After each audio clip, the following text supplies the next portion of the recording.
자, 이번 시간에는 법인의 기관입니다. 132페이지죠.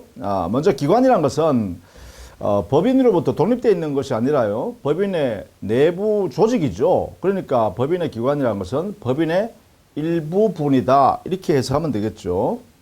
자, 이러한 법인의 기관에 대해서는요.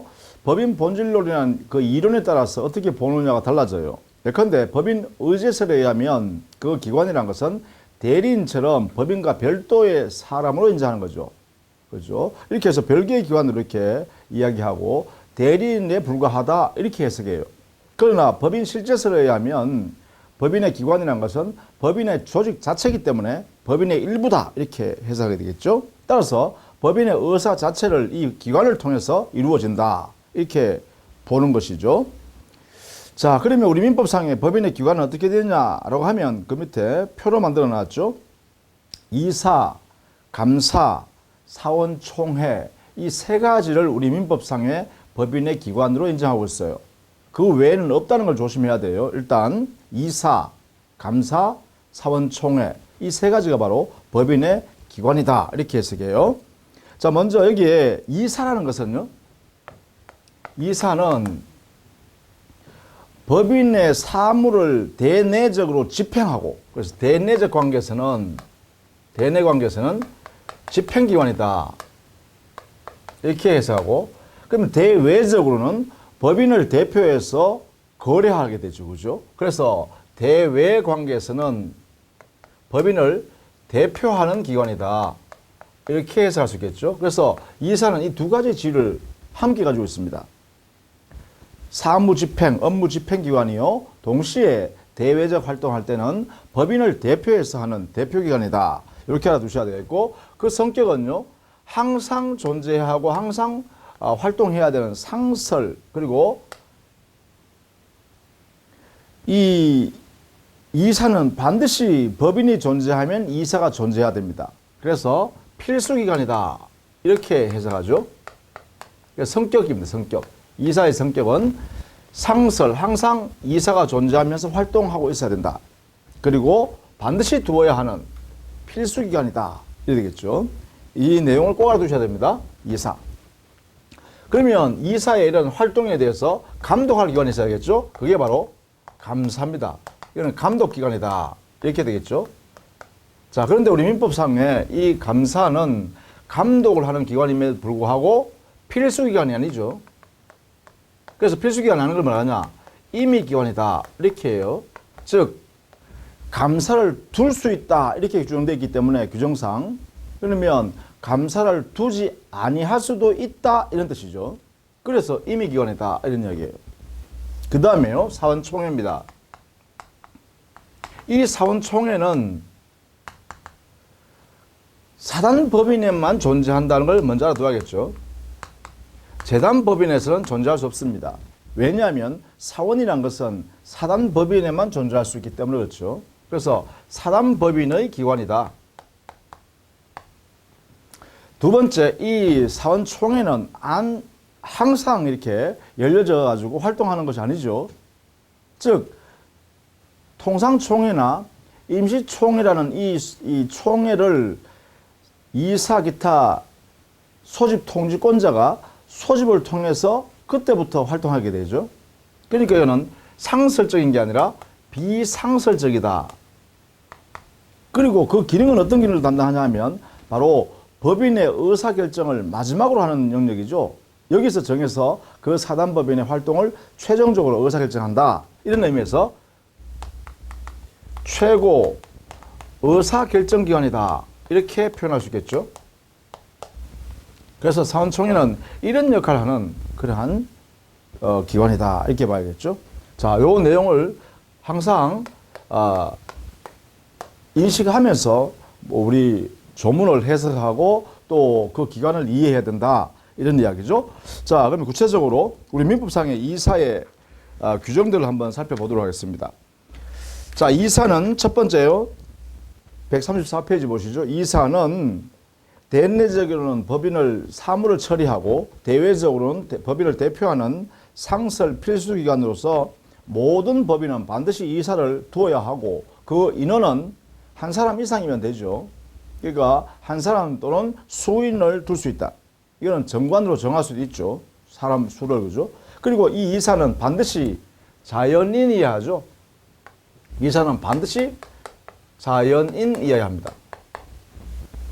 법인은 이사가 될 수 없죠. 그 다음에 이 이사에 관한 인면에 관한 사항은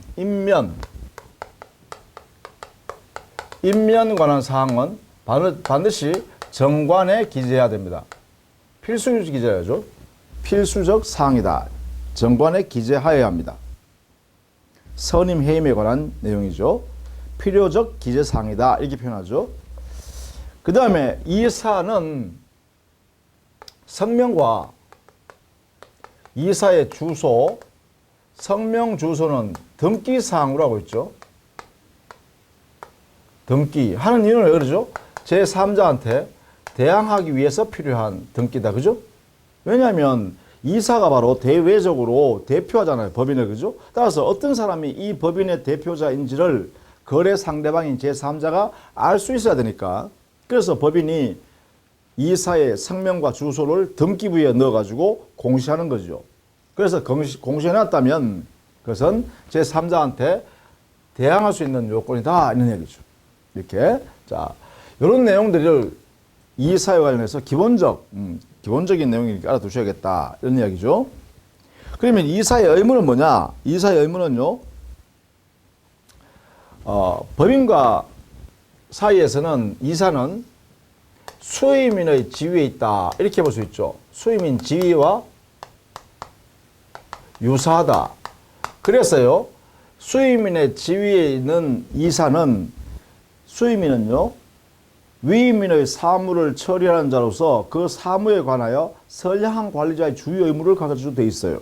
그렇다면 당연히 이사도 수임인과 유사한 지위에서 법인의 사무를 처리하고 또 대외적으로 대표하는 이런 활동을 해야 되잖아요. 이때 바로 선량한 관리자의 주의 의무, 이걸 우리는 성관주의 의무라고 하죠.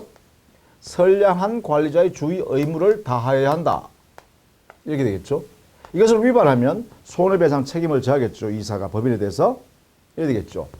선량한 관리의 주의 의무라는 것은 최선을 다해서 자기의 능력을 최대한 발휘해서 그 다음에 가장 주의력을 기울여서 그 일을 처리해야 한다. 이런 얘기죠. 그것을 위반하면 성관주의 의무를 위반하여 법인에 대해서 손해배상 책임을 지게 된다. 이렇게 이해하시면 되겠습니다.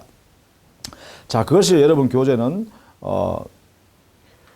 135페이지에 3번 의무의 5번째, 4번째 줄에 있죠. 이사의 성관주의 의무를 우리 민법 61조에서 규정하고 있고 이것을 위반하면 손해배상 책임을 져야 한다. 이렇게 해놨고 이때 이사가 수인일 때는 당해 그 이사들은요 연대하여 손해배상 책임지고 있죠. 이것을 위반한 이사가 수인일 때 그죠? 이것을 위반했다 하면 이때는 연대 책임을 지게 하고 있죠. 연대 책임. 이사는 회사에 대해서 연대하여 책임진다. 이렇게 규정해다. 이것도 역시 여러분이 정리를 해두고 계셔야겠습니다. 자, 136페이지에 직무 권한, 즉 이사가 할 수 있는 권한, 법인을 위해서 해야 할 일들이죠. 권한입니다. 여기서는 업무 집행권과 법인의 대표권 이렇게 크게 나눌 수 있겠죠. 업무 집행권은 대내적 활동으로서의 직무 권한이고 대표권 행사라는 것은 대외적 활동의 권한이다. 그죠? 자, 거기에 보시면 동그라미 1번부터 동그라미 7번까지 대내적 권한으로서 업무 집행에 관한 내용을 내놨죠. 법인에 관한 등기라든지 또 재산 목록 작성하고 비치한다든지 또 사원총회 소집한다든지 뭐 등등의 이러한 권한을 행사할 수 있다. 그죠? 대내적으로. 그리고 대외적으로는 대표권 행사입니다. 이 대표권 행사는 자, 대외적 활동에서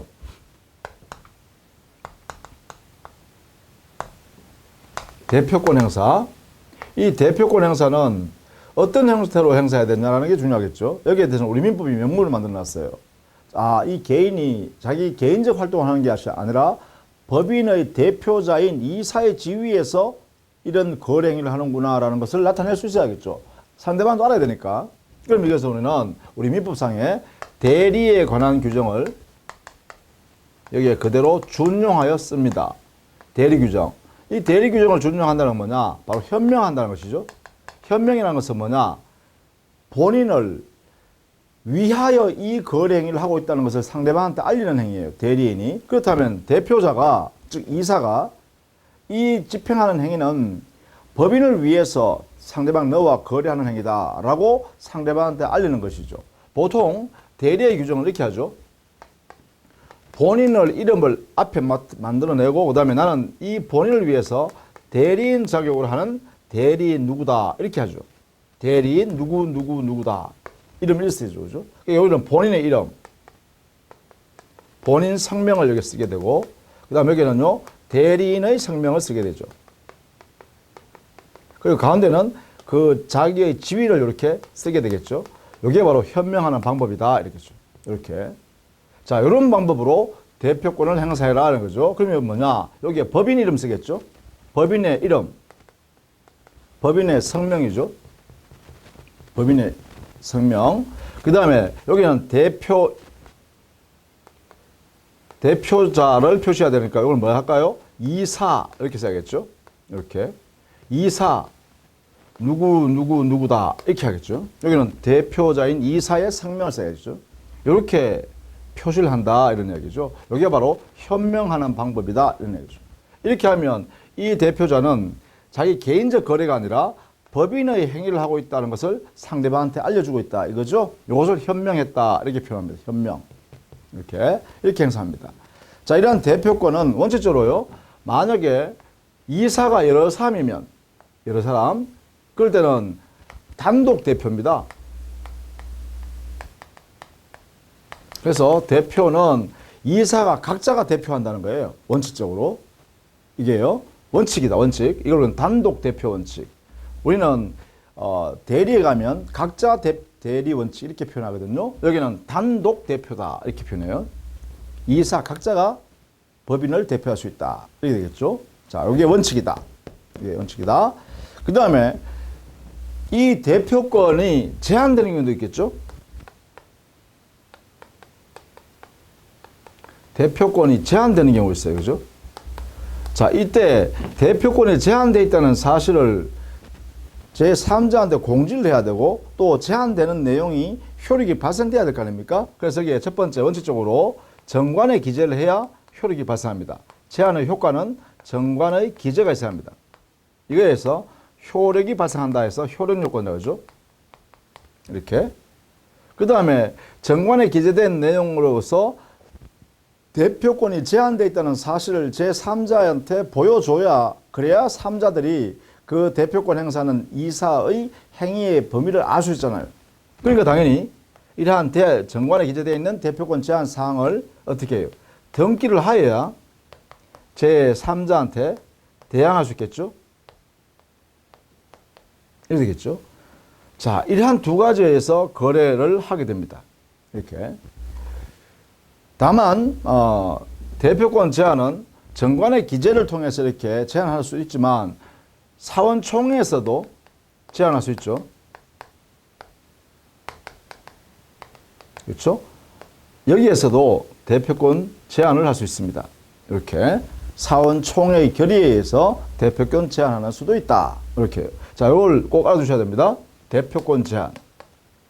만약에 정관에 기재되어 있는 내용으로서 대표권에 제한되어 있는 것을 등기를 하지 않으면 어떻게 되냐?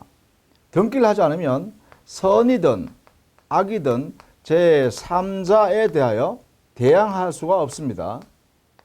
이렇게. 자, 이것도 여러분 이해해 두셔야 돼요.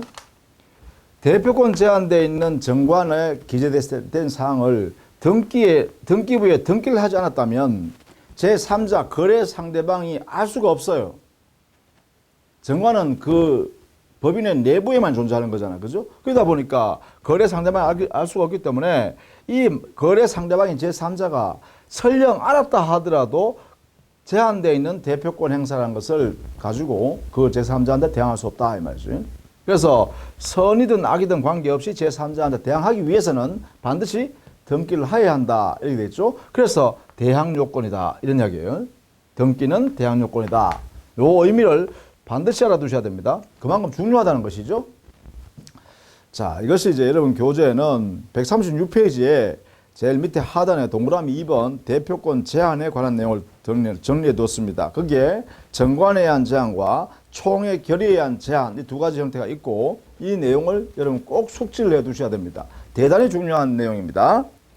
그 다음에 물론 대표권에 제한되는 것은 바로 이익 상반 행위, 이해가 상반되는 경우입니다. 즉 법인과 당의 이사가 거래를 통해서 주고받는 거래 행위를 할 때 이 법인이 이익을 보면 이사가 손해보게 되고 이사가 손해보면 법인이 이익을 보게 되는 이런 거래 행위를 서로 하게 됐을 때는 이때는 우리는 이해 상반된다 이렇게 이야기하죠.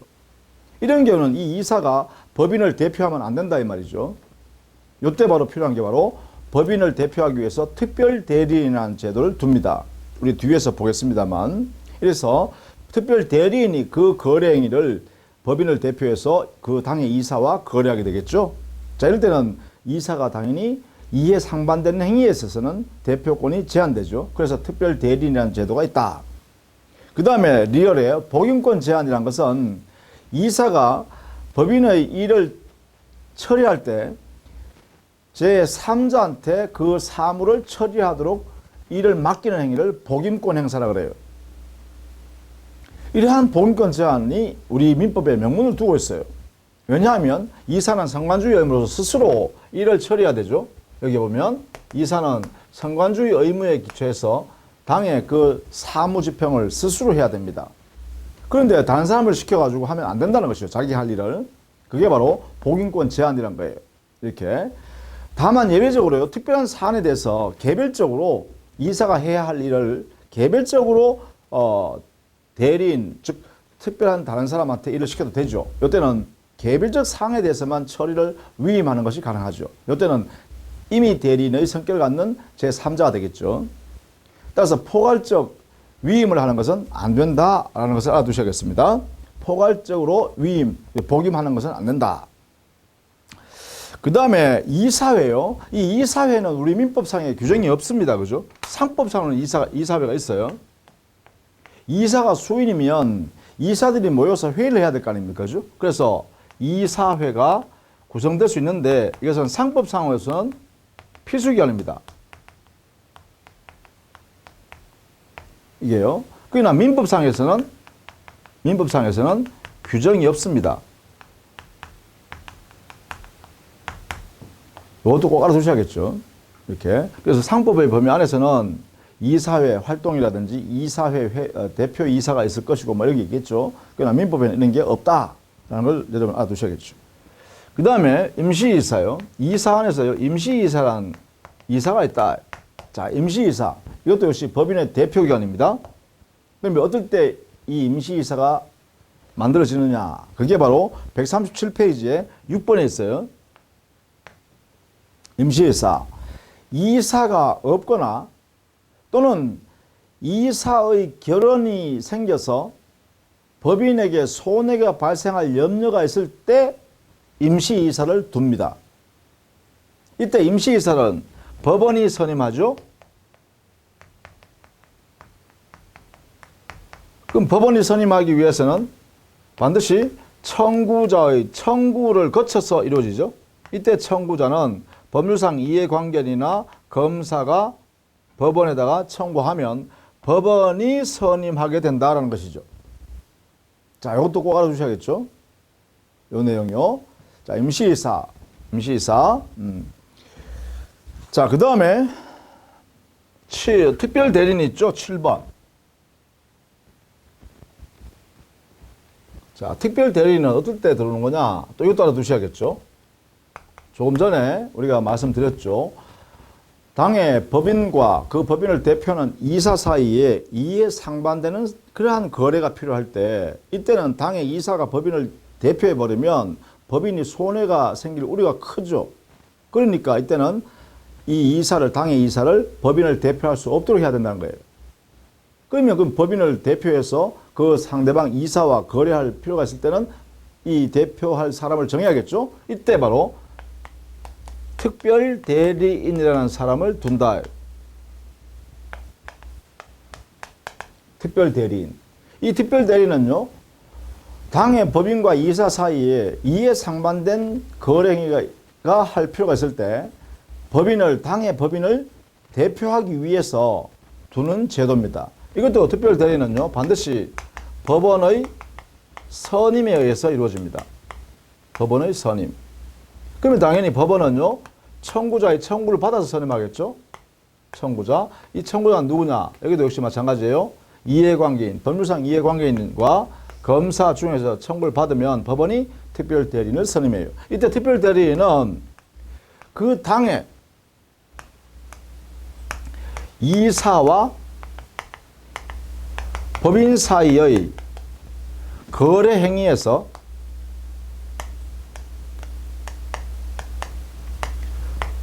그 법인을 대표합니다. 그 당의 거래 행위에 있어서만 법인을 대표해요.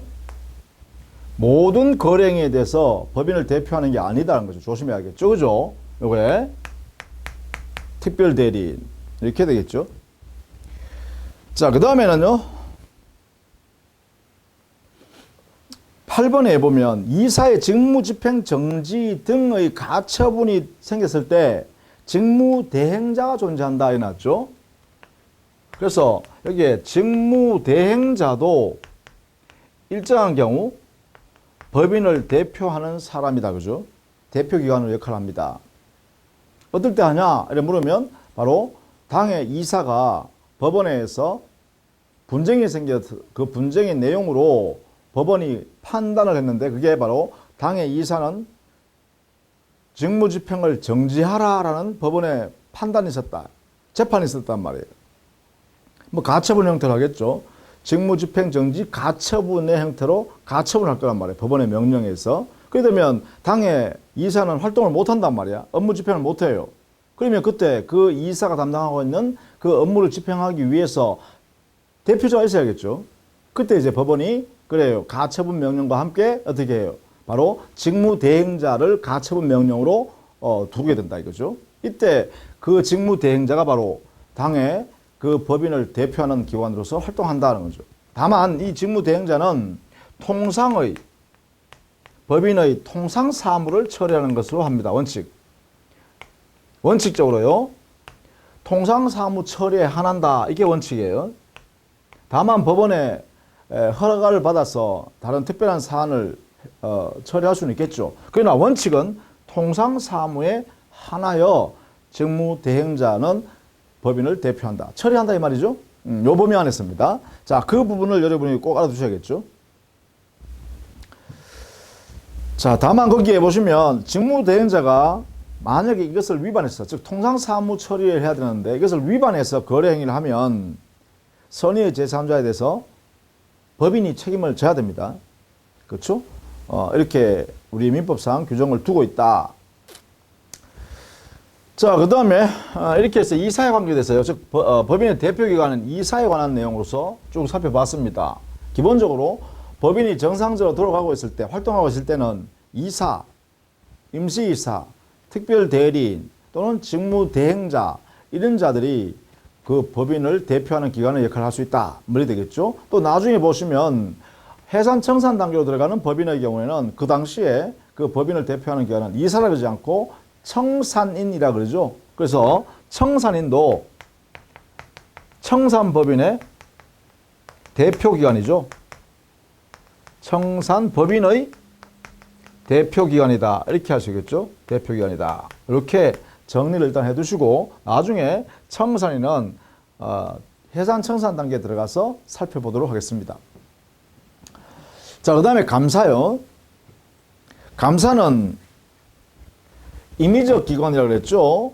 또 그리고 이사를 감독하기 위한 기관으로서 감독기관이다. 이렇게 했어요. 그리고 감사의 성명 주소는, 즉 감사는 대외적 활동을 하는 사람이 아니죠. 그러다 보니까 이 감사의 성명이나 주소는 등기할 필요가 없죠. 따라서 조심해야 됩니다. 이사의 성명 주소는 이사의 역할이 대외적 활동할 수 있는 대표기관이기 때문에 제3자, 거래하는 제3자가 알 수 있어야 되기 때문에 등기사항으로 하고 있어요. 그러나 감사는 이사의 활동을 감독하는 기관인 내부기관이에요. 그러다 보니까 어떻게 해요?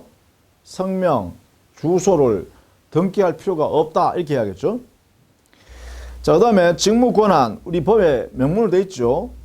그 139페이지 하단에 있습니다.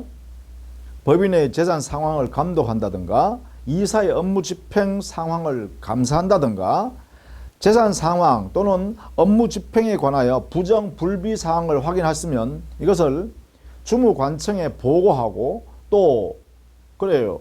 사원 총회를 열어가지고 뭐 해야겠어요? 보고해야죠. 이사가 이런 일을 잘못하고 있다. 부정한 행위를 하고 있다. 이게요. 보고해야 되죠. 자, 이때 이 보고하는데 이 사원총회의 소집권은 원칙으로 이사한테 있잖아요. 그럼 이사가 이걸 소집해 줄까요? 임시총회 소집 안 할 거란 말이야. 자기를 탄핵하기 위해서 소집해달라 그러니까. 그러니까 이때는요. 감사가 직접 이러한 사원총회에 보고하기 위해서 임시총회를 소집할 권한도 가진다는 걸 알아두셔야겠어요. 그것이 여러분 그 140페이지 제류에 가면 위 보고를 위하여 필요한 때 총회를 소집하는 일, 이게 뭐예요? 임시총회 소집 권한입니다. 임시총회 소집 권한이 감사에게 있다. 이렇게 알아두셔야겠죠.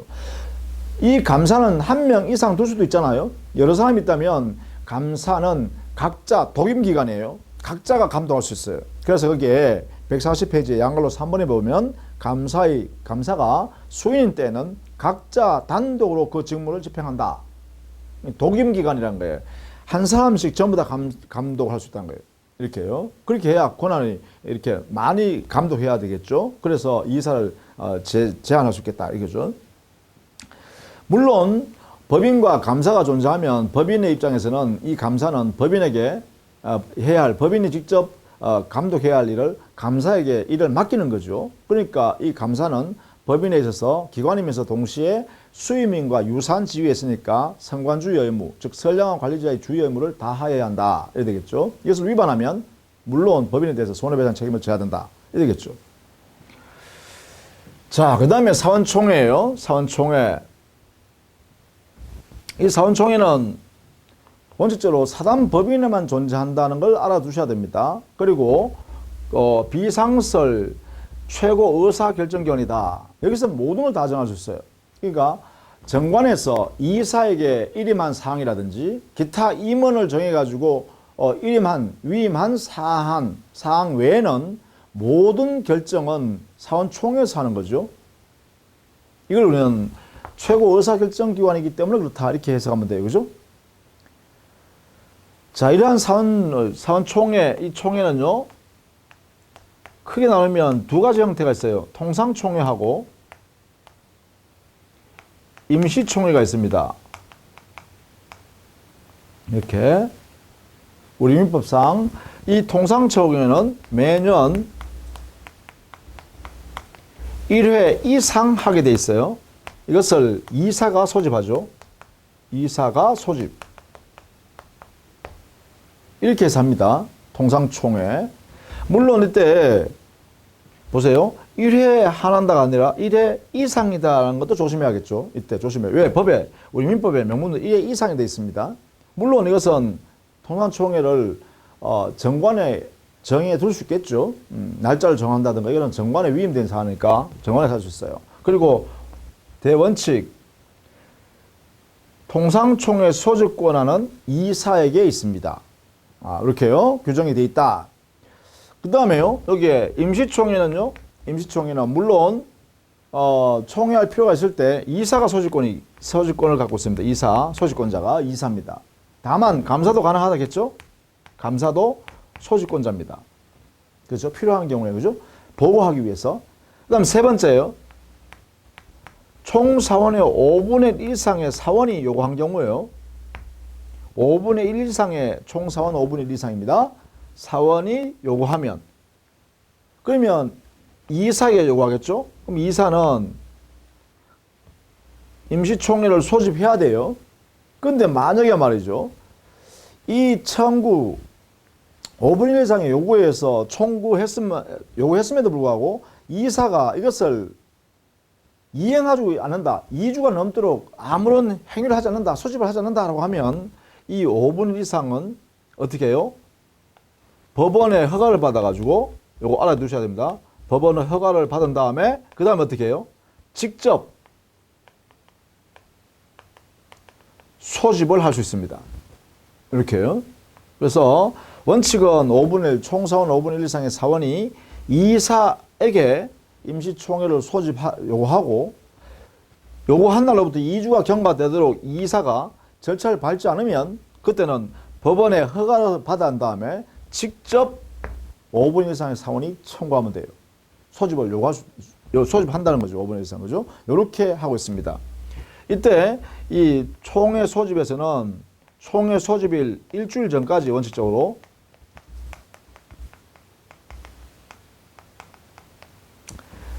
소집 통지를 발송해야 됩니다. 통지를 발송할 것. 따라서 여기서는 발신주의가 적용된다는 것을 꼭 알아두셔야 돼요. 발신주의. 이렇게 정리하고 있죠. 자, 이때 일주일 기간, 요거는요, 단축할 수는 없습니다. 이거보다 길게 하는 것은 무방하지만, 일주일 전, 요 일주일은 기간을 단축할 수는 없어요. 이게, 자, 그런 내용도 같이 알아두시면 되겠죠. 그 다음에 총회의 권한은 기본적으로요, 요 임시총회든 통상총회든 간에 여기서는 최고 의사결정기관이기 때문에 총회가 모든 것을 다 정할 수 있는데 다만 정관에서 이사에게 맡긴 사항이라든지 임원에게 맡긴 사항만 제외합니다. 그리고 여기에 이 총회 반드시 거쳐야 될 정권사항이 있습니다. 이걸 우리는 총회의 정권사항이라고 그래요. 사원총회의 정권사항. 반드시 사원총회를 거쳐야만 되는 것. 이것을 우리 민법에는 두 가지를 정해놨습니다. 하나는 정관 변경, 사원총회, 사단법인의 정관을 변경할 때는 총사원 3분의 2 이상의 동의를 받아야 한다. 이렇게 있어요. 첫 번째, 정관 변경. 두 번째, 임의해상결의입니다. 임의해상결의, 요것들은 총사원의 4분의 3 이상의 동의를 받으면 법인을 해산할 수 있습니다. 그래서 요 두 가지는요, 요 두 가지는 사단법인에 있어서 사원총회에서 반드시 거쳐야 할 정권사항이다. 반드시 거쳐야 한다. 요 두 가지는 꼭 알아두셔야죠. 3분의 2, 4분의 3 이렇게 돼 있다. 그죠? 자, 총회 권한 정리해 두십시오. 그 다음에 보통 결의권을 어떻게 행사하느냐라는 것인데 142페이지에 보시면 4번 결의 해놔놓고요. 거기에 원칙적으로 소집할 때 통지한 사안에 대해서만 결의할 수 있고 다만 이것을 정관에 달리 정할 수 있습니다. 그 다음에 두 번째, 각 사원은 이 의결권이 평등한 것이 원칙입니다. 의결권 평등의 원칙이 원칙인데 다만 이것도 정관에 달리 정할 수 있다라는 걸 알아두셔야겠죠. 그 다음에 세 번째, 이 결의권을 행사할 때 어떻게 하면 어떤 정족수를 갖추면 결의되었다고 할 거냐. 여기에 대해서는 우리 민법상에 통상 결의 정족수를 정해놨는데 그것은 원칙적으로요, 총사원 과반수 출석하고 그 출석한 사원의 과반수가 아니고요. 출석 사원의 과반수가 아니라 출석한 사원 결의권의 과반수입니다.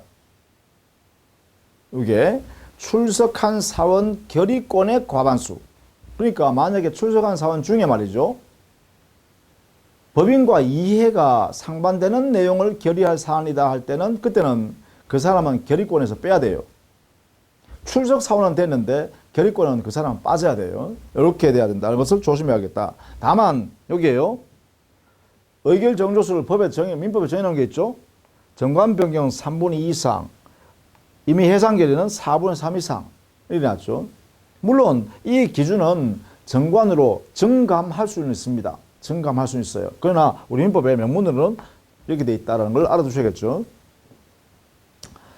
자, 이렇게 결의하면, 즉 총회를 했다면 당연히 이사가요, 의사록을 작성해서 주된 사무소 소재지에 사무소에서 이걸 비치해놔야겠죠.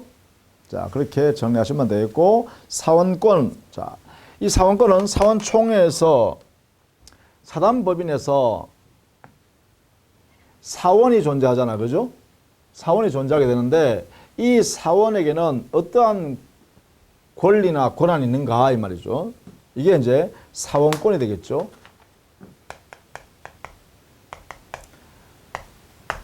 사원권. 사단법인에 있어서의 사원으로서의 권리나 권한. 여기는 두 가지 성격이 나눌 수 있어요. 하나는, 사단법인을 위해서 또는 사원 전체를 위해서 필요한 권한이 있어요. 그걸 공익권이라고 그래요. 공익권. 또 사원권 안에는 당의 사원 자신의 이익을 위해서 행사할 수 있는 권리가 있어요. 그걸 우리는 자익권이라고 해요. 이 두 가지 권한이나 권리가 있습니다. 사원에게는요. 그래서 사단법인의 사원은 두 가지의 권리 내지 권한이 있다. 공익권은 주로요. 의결권입니다. 의결권.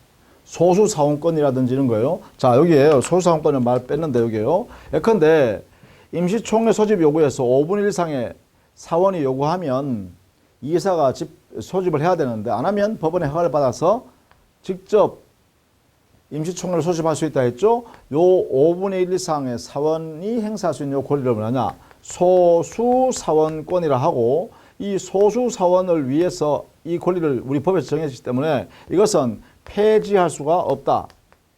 정관으로도 폐지할 수 없어요. 반드시 이것은 보장돼야 되는 것이 바로 소수사원권이에요. 이런 것들이 바로 뭐예요? 공익권에 성립한다. 의결권. 그렇죠? 결의권, 의결권. 뭐 좋습니다. 결의권, 의결권. 이런 것들이 바로 공익권에 성립한다. 보시면 되겠고, 자익권은요. 만약에 법인에 이익이 생겼으면 이익 분배 요구권. 이익 분배 요구 청구권. 그죠? 그 다음에 만약에 당의 사단법인이 해산됐을 때 남은 재산이 있다. 자녀 분배 청구권.